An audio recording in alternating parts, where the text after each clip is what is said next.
예. 백선 두 번 이제 끝이죠. 예. 백선에 있는 문제는 우리 시험에 잘 나오는 것들 테마 한 80개 정도 되죠. 중복되는 문제들도 있으니까 중복되는 파트도 한 70개에서 한 80개. 예, 요거만 확인하시면 뭐 시험장 가서 한 7, 80점 맞는데 별다른 지장이 없으니까 동영하고 같이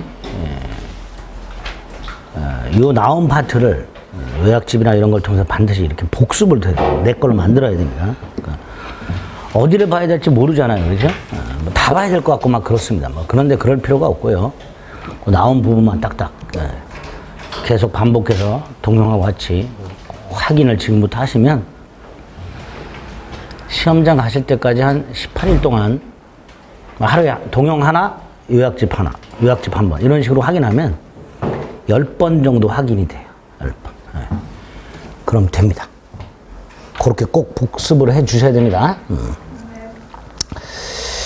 자, 1번. 네. 권리 변동의 원인과 그 성질이라고 되어 있는데, 권리 변동의 원인. 먼저 권리 변동은 권리의 취득, 변경, 소멸을 말하고요. 그 원인은 두 가지가 있죠. 법률 행위와 법률 규정. 그거 물어보는 거예요. 그걸 매치를 잘 했는가 안 했는가. 그거 물어보는 겁니다. 주로 권리 변동의 원인 관해서는 법률 행위를 분류하는 거. 그거 물어보는 경우가 있죠. 기억이 거기에 해당이 되죠. 기억, 니은, 디귿 이런 것들이. 자, 기억은 법률 행위를 분류할 때 권리 변동의 원인 중에서 법률 행위를 분류할 때 채권행위, 처분행위로 분류하는 경우가 있죠.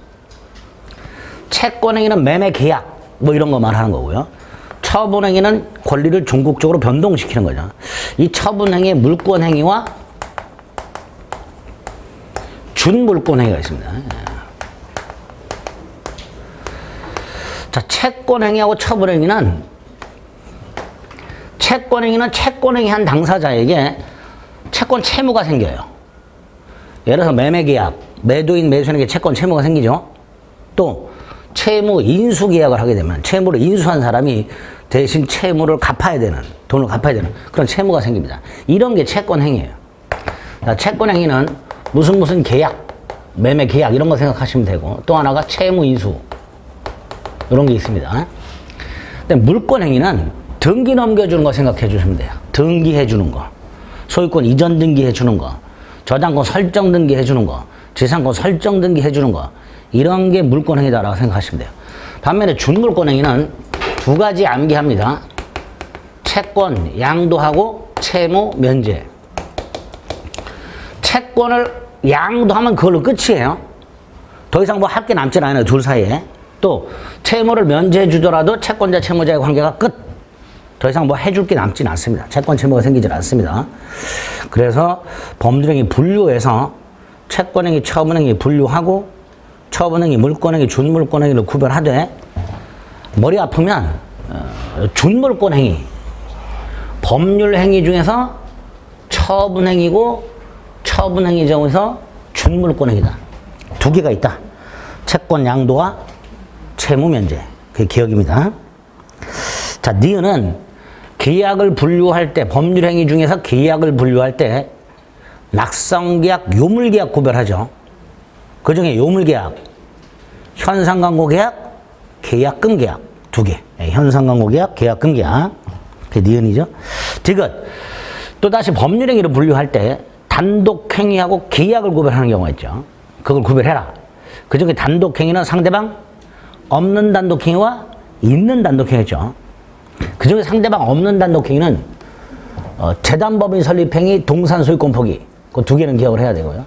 그다음에 나머지 해제, 해지, 취소, 추인, 동의, 철회 이런 건 다 뭐예요? 상대방 있는 단독행위죠. 그러니까 기억니은 디귿 다 옳은 지문이죠. 자, 리을은 권리 변동의 모습, 성질, 취득, 변경, 소멸 중에서 취득, 원시 취득과 승계 취득이 있었죠. 그 중에 원시 취득, 건물 신축하고요. 법률 행위가 아니라 법률 규정에 의한 권리 취득. 대표적인 게 취득시효, 무주물 선정, 유실물 습득, 매장물 발견, 첨부.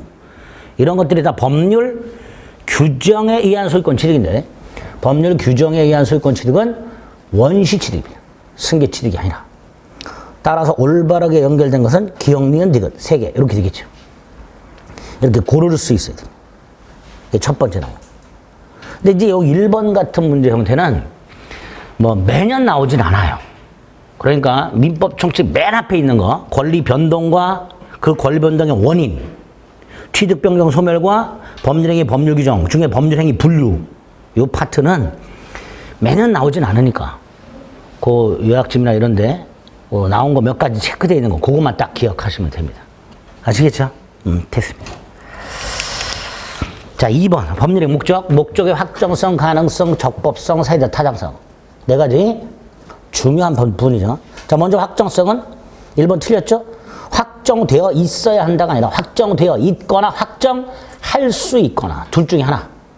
확정되어 있거나 확정할 수 있거나 그럼 되죠? 그러니까 1번 틀렸죠. 2번은 범죄의 목적이 물리적으로 실현될 수 있다. 그런데 사회 통념상 실현될 수 없다. 사회 통념상 불능. 그럼 불능이죠. 그래서 사회 통념상 불능도 불능에 해당한다 이렇게. 3번 목적의 적법성과 관련해서 강행 규정 중에 효력 규정을 위반하면 무효, 단속 규정을 위반하면 처벌되지만 무효가 아니야. 그리고 임의 규정은 유효 뭐 이렇게 되죠. 그거 구별할 수 있어야 되죠. 그 중에 효력 규정 대표적으로 나오는 게 요거죠. 중개 수수료 상한 규정. 초과하면 무효죠. 여기서 전체가 무효가 되는 게 아니라 초과 부분 무효라고 했습니다. 초과 부분 무효. 초과 부분 무효죠. 그 다음에 단속 규정. 좀 전에 말씀드린 대로 단속 규정을 위반하더라도 무효가 아니라 그랬죠. 3가지요. 2가지. 세 가지. 중간 생략 등기 금지 규정. 분양권 전매 제한 규정. 마지막으로 공인중개사의 직접 거래를 금지하는 규정. 3가지. 단속 규정 잊지 마셔야 돼요. 딱 기억해 두세요. 자, 4번은 이제 반사회 질성이 사회적 타당성과 관련된 거고, 허위로 진술한다. 허위로, 가짜로 진술한다. 이거 대가의 상당성을 묻지 않고, 반사회 질성으로 무효다. 그랬죠? 네. 그래서 4번이 옳은 질문입니다. 반면에, 허위로라는 말이 빠져. 허위로라는 말이 빠지고 수사기관에 진술하고 대가를 받기로 하는 약정 이렇게 나오면 그 급부가 주기로 한 게 사회통념상 용인 한도를 초과하면 무효, 초과하지 않으면 유효 이렇게 되죠. 4번 지문도 아주 다양하게 나올 수 있단 말이죠. 허위 진술 대가는 무조건 무효. 근데 허위로라는 말이 딱 빠져버리면 거기 2번째 줄에 상당성 여부를 판단해야 되죠. 상당성을 초과하면 무효, 초과하지 않으면 유효 이렇게 됩니다. 그렇게 4번 지문도 조심해 주셔야 됩니다. 5번은 불공정한 행위가 성립하려면 피해자는 공박경솔 또는 무경험을 해야 되는데 이때 공박은 정신적, 심리적 원인에 의한 것도 포함한다 그랬죠. 그래 틀렸죠. 옳은 거 4번. 3번 반사회 질서 행위인 거 아닌 거 구별하라. 굉장히 많이 나오죠. 자, 그 중에서 반사회 질서 행위 아닌 것들이 있죠. 아닌 거. 대표적인 게 니은. 강제입행을 면할 목적의 허위의 근저당권 설정하는 행위. 자, 그런데 이 니은은 반사회 질서 행위가 아니라 그랬어요. 그럼 유효냐 말이죠. 그거는 아니죠. 허위 표시로서 무효죠. 자, 니은은 반사회 질서 행위는 아니다. 그럼 유효냐? 그거는 아니다. 허위 표시로 무효다 이렇게 되죠. 또 법률행 상직 과정에 강박이라는 불법적 방법이 상행된 경우 이것도 반사회 질서 행위 아니에요. 그 2개는 꼭 기억해야 되고요. 기억. 소극적 은닉하기 위한 임치. 이거 뭐죠? 차명계좌를 통해서 은행에 예금하는 거 말하죠. 무효? 반사회 질서 행위 아니죠. 소극적 임치. 이런 말 나오면 이건 반사회 질서 행위 아니다. 뇌물을 주는 건 반사회 질서 행위예요. 그런데 그 반사회 질서 행위로 조성된 돈을 비자금이 됐든 뇌물이 됐든 그걸 소극적으로 임치. 이건 반사회 질서 행위가 아니다. 이렇게 되죠. 리얼. 회사가 근로자를 해외에 파견하고 그 경비를 부담하되 귀국 후 일정 기간 근무하면 면제해주는 약정. 귀국 후 일정 기간 근무하면. 그러면 반사회 질서 행위가 아니다 그랬죠.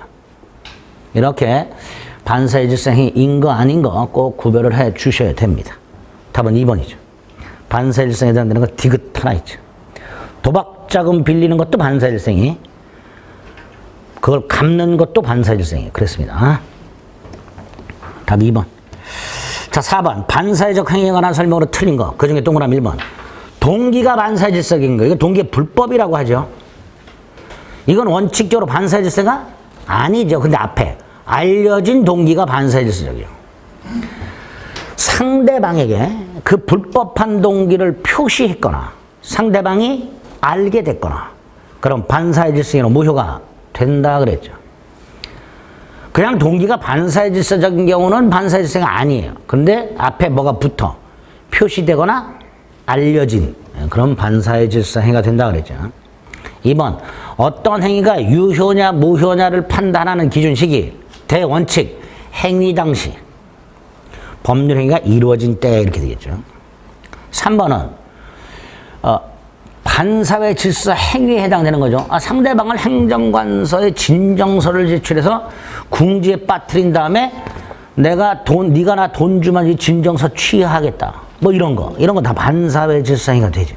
또 4번 다수의 보험계약을 통하여 보험금 부정 취득할 목적의 보험계약 역시 반사회 질서 행위입니다. 반면에 5번 각종 세금을 회피할 목적의 행위들 양도세 회피 목적 뭐 이런 거 반사회 질서 행위 아니다 그랬죠. 이거는 유효로 해야 세금 뜯어낸다 그랬죠. 그러니까 5번 사회 질서에 반하지 않는다 이렇게 되겠죠. 답은 4번. 그래서 다시 한번 반사회 질서 행위인 거 아닌 거 반드시 시험 전에 여러 차례 확인해 가지고 완전하게 구별할 수 있어야 됩니다. 5번 불공정한 행위, 그중에 동그라미 1번 불공정한 행위 적용 범위와 관해서 아주 잘 나오죠. 증여, 기부, 경매 불공정한 행위가 될 수 없다. 증여, 기부, 경매 불공정한 행위가 될 수 없다. 2번 급부와 반대급부의 현저한 불규정을 판단하는 방법. 첫째, 판단 시기, 행위 당시. 그죠? 행위 당시를 기준으로 판단합니다. 그 다음에 무슨 가치 가지고 판단하죠? 객관적 가치. 그리고 불공정한 행위가 성립하려면 피해자가 공박하거나 경솔하거나 무경험해야 되죠. 어느 정도였는가, 어느 정도 궁박했는가, 어느 정도 경솔했는가 이거 고려한다 안 한다. 궁박의 정도, 경솔의 정도, 무경험의 정도 고려한다 안 한다? 고려해 줍니다. 네. 판례 문구에 의하면 피해자와 가해자의 급부와 반대급부의 현저한 불균형은 피해자의 궁박 정도를 고려하여 행위 당시 객관적 가치를 가지고 판단해라. 이게 판례 문구예요. 고려한다는 거 기억하세요. 2번 고려 대상이 아니다. X 고려하라. 어느 정도인지 그것도 생각해봐라. 3번이 답이죠. 대리인에 의한 불공정한 행위. 궁본 경무대. 그러니까 2번이 애매하다 하더라도 3번의 답이 딱 나온. 우리 시험장과도 마찬가지입니다. 지문 5개가 다 명확하진 않아요. 많아야 한 20문제 정도가 명확할까? 나머지 절반 정도는 이건지 애매한 경우가 태반입니다. 그런데 거기서 이렇게 명확한 게 답으로 나와요. 3번처럼. 여기 103문제는 전부 다 산업인력관리공단 최근 자격증 기출 문제 및 지문들입니다. 그 중에서 우리 시험에 딱 맞는 것들만 뽑아놓은 거예요. 그러니까 우리 시험에서도 이렇게 나오게 됩니다. 3번이 옳은 지문이죠.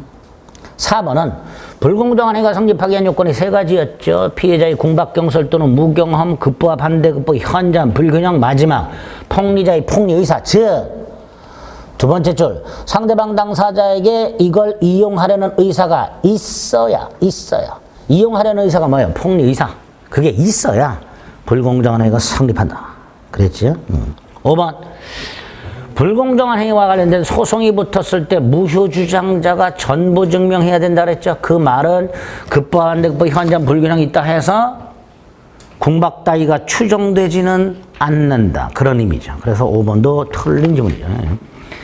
불공정한 행위도 자주 출제되니까 그 요건과 효과와 적용 범위, 그 중에서도 요건하고요 적용 범위는 반드시 기억을 해 두셔야 됩니다. 자, 6번 법률행 해석과 이중매매라고 되어 있는데 이렇게 나오면 어떻게 돼요? 찍어야죠. 딱 이렇게 나오면 이거 벌써 읽고 그러면 안 되죠. 지문이 다른 것들보다 길단 말이죠. 이렇게 긴 지문도 나옵니다. 건너뛰는 과감성이 필요하죠.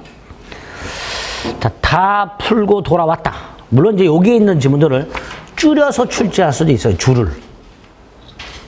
뭐 4줄짜리를 3줄로, 3줄짜리를 2줄로 압축할 수도 있어요. 좋습니다. 자, 먼저 1번. 매매계약서의 계약상에 대한 이의가 생겼을 때 매도인 해석에 따른다라고 특약을 했어요. 당사자가. 그런데 법률행위 해석은요. 법원의 전속적 권한입니다. 그러니까 당사자가 계약을 하면서 계약 내용에 문제가 생기면 매도인의 해석에 따른다 라고 특약을 했다 하더라도 법원은 그 특약에 구속된다 안 된다? 구속되지 않는다. 법원은 그 매도인 해석에 따르지 않고 법원 나름대로 기준에 따라서 해석할 수 있습니다. 그래서 그 특약 조항은, 당사자의 특약 조항은 법원의 법률행위 해석권을 구속하는 특약이라 할 수 없다. 이렇게 되죠. 자, 2번은 법률행위 당사자가 누구냐와 관련해서 자, 보세요. 갑이 허무인, 즉 존재하지 않는 을명의 운전면허증과 인장을 위조했어요. 사진은 갑 자기 사진 붙였겠죠. 그거를 증권회사 갑니다. 이때 갑은 그 면허증을 내밀면서 나는 을이다 그랬겠죠. 그럼 당연히 증권회사는 위조됐다는 사실을 모른다면 갑을 을이라고 생각하겠죠. 그러니까 계약 당사자는 갑과 병이 아니지요. 그래서 갑과 병 사이에는 행위자 갑이 아닌 을을 당사자라는 계약이 체결되는 거예요. 존재하지 않는 을. 그래서 갑을 계약 당사자란 계좌 개설 계약이 체결되었다고 볼 수는 없다라는 게 판례입니다. 잘 생각해 보세요. 갑이 을의 이름이 박혀있는 운전면허증을 가지고 계약을 했단 말이죠. 그럼 상대방 입장에서는 운전면허증이 위조됐다는 사실을 모른다면 당연히 증권회사는 나는 을하고 계약을 하는구나 라고 생각하겠죠. 그러니까 갑을 계약 당사자라고 할 수는 없다. 이 판례입니다. 기억해 주시고. 자, 3, 4, 5번은 이중매매인데 이중매매는 원칙적으로 먼저 등기한 자가 소유권을 취득하지만 제2매수인이 적극 가담하게 되면 무효가 된다고 그랬습니다. 자, 3번. 갑이 을에게 매도하고 두 번째 줄을 다시 병에게 매도하고 등기를 넘겨줬어요. 그런데 병이 적극 가담했어요. 자, 적극 가담하면 갑병매매는 무효가 되고 병등기는 무효가 되고 이때 나올 수 있는 지문이 4개가 있다고 그랬죠. 그 중에 2개 꼭 기억해야 되죠. 을이 병등기를 말소하는 방법, 갑을 대위하여, 직접 안 되고 갑을 대위하여 말소 청구하수다. 또 하나가 5번. 부동산 이중매매가 반사의 질서로 무효일 때 3번째 줄 제2매수인으로부터 다시 취득한 제3자는 설사 선이라 하더라도 이중매매가 유효라고 믿었다 하더라도 소유권을 취득할 수 없다. 즉 이중매매가 유효라고 주장할 수 없다. 반사의 질서로 이중매매가 무효일 때 그 3번으로는 2가지 효과. 이건 꼭 기억하셔야 되죠. 4번은 이 이중매매가 확대되죠. 제1행위가 매매가 아닌 경우, 제2행위가 매매가 아닌 경우에도 우리 대법원 확대합니다. 그러니까 이중매매가 반사의 질서로 무효가 된다는 이 대법원의 태도, 요거는 이중임대차에도 적용되는 거예요. 갑과 을 사이에 임대차가 있었다. 그 후에 갑과 병이 또다시 임대차를 했다. 근데 병이 적극 가담했다. 그럼 갑과 병 사이의 제2임대차 계약은 반사의 질서로 무효가 된다. 이렇게 되겠죠. 제1행위, 제2행위 모두 매매가 아니라 뭐 취득시효, 증여 이런 경우에도 이중매매가 적용된다. 되는 거 2번.